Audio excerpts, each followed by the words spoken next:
Hello दोस्तों, welcome to my channel. हम पढ़ेंगे आज एमसीक्यूज का पार्ट 2। जो प्रीवियस ईयर में आए हुए क्वेश्चनों को देखेंगे। किस अधिनियम द्वारा मार्लिमेंटो सुधार के नाम से को किसके नाम से जाना जाता है? मार्लिमेंटो अधिनियम के नाम से जाना जाता है। या फिर हम बोल सकते हैं विधि निर्माण विधि निर्माण और प्रशासन के लिए जो दायित्व प्राप्त हुआ था वो किस अधिनियम द्वारा प्राप्त हुआ था? निम्नलिखित में से किस अधिनियम के अंतर्गत भारतीय विधान परिषद को बजट पर बहस करने की शक्ति प्राप्त हुई थी? यह 1892 में बजट पर बहस करने की शक्ति प्राप्त हुई थी। और ये हुआ था कि कार्यपालिका से प्रश्न पूछने की शक्ति भी प्राप्त हुई थी। विधान परिषद कार्यपालिका से प्रश्न भी पूछ सकती थी। निम्नलिखित में से किस अधिनियम द्वारा भारत में संघीय न्यायालय की स्थापना हुई थी? संघीय मतलब केंद्रीय न्यायालय की स्थापना किस वर्ष हुई थी? यह है 1 अक्टूबर 1937 को भारत सरकार अधिनियम 1935 के द्वारा की गई थी। ठीक है, कौन सा एक्ट था? 1935 का एक्ट कब हुई थी? 1 अक्टूबर 1937 में। ठीक है, इसका आंसर जो होगा क्वेश्चन का वह होगा कोई भी नहीं। ठीक, और इसके प्रथम मुख्य न्यायाधीश कौन थे?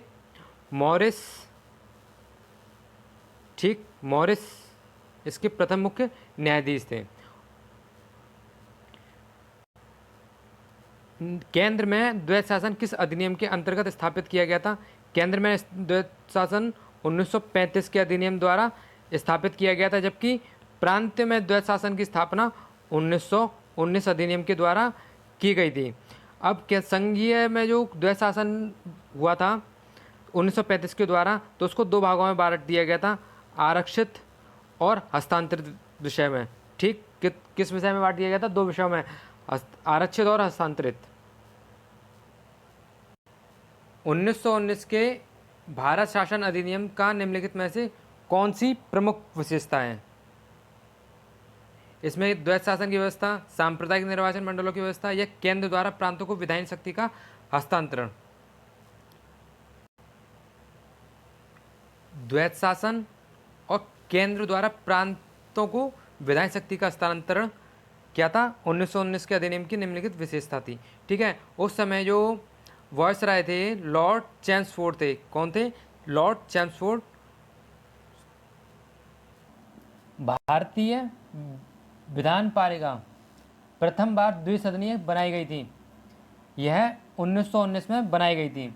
ठीक है, 1919 का भारत शासन अधिनियम के द्वारा बनाई गई थी। इसमें क्या होता था? ऊपरी सदन और निचला सदन। ऊपरी सदन में जो थे हमारे 60 सदस्य थे।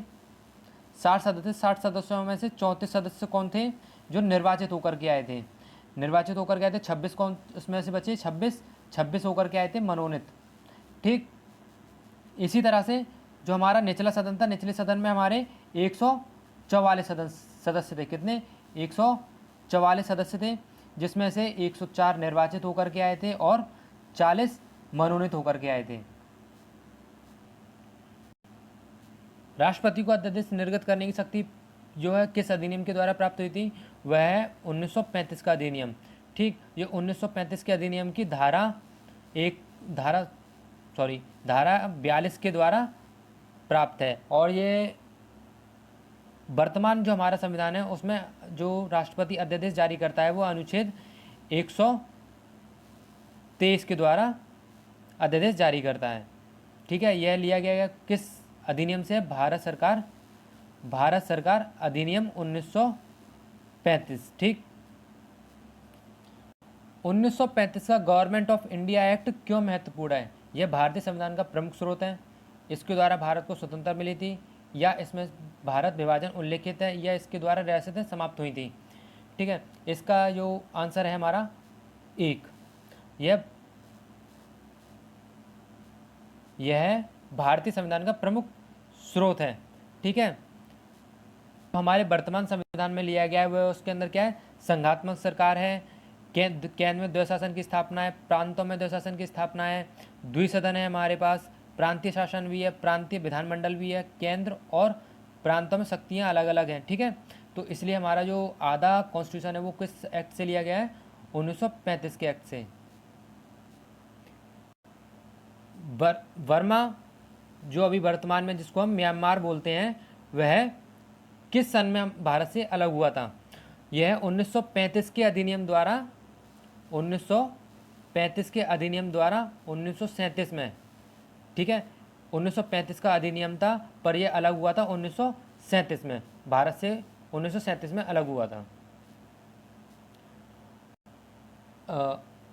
अखिल भारतीय महासंघ स्थापित करने का प्रावधान शामिल किया गया था 1935 के अधिनियम के द्वारा किया गया था। 1935 के अधिनियम के द्वारा अखिल भारतीय महासंघ की स्थापना करने का प्रावधान शामिल किया गया था। इस वीडियो में इतना ही, और वीडियो अच्छी लगी तो लाइक शेयर और सब्सक्राइब ज़रूर करें।